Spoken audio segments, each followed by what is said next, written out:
eksperto sa lumulubog bilang ng mga kabataang nabubuntis ngayong pandemya at pabata ng pabata mga maagang nagiging ina. Bakit? Ideklara na itong national emergency.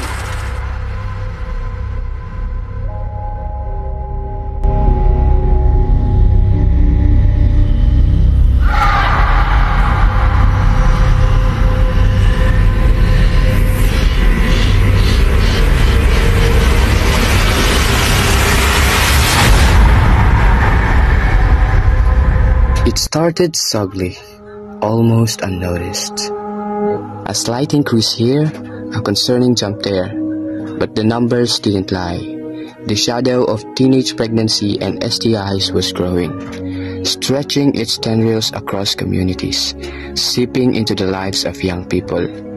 It wasn't a sudden storm, it was a slow, insidious creep, a silent epidemic unfolding in plain sight.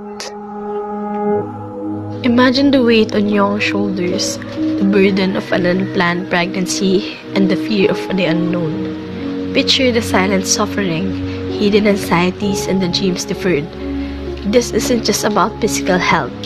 It's about emotional well-being, about futures stolen and potential unrealized.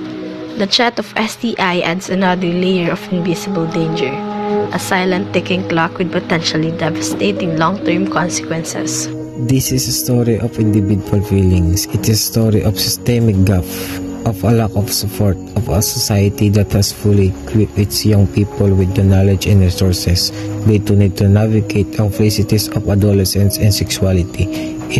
It's a story that demands our attention, our action, and our commitment to change.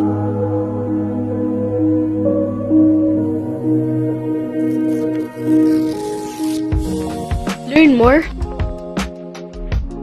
Get involved. Make a difference and don't let your dreams fade away. Learn more. Talk openly and advocate for comprehensive sexual health education.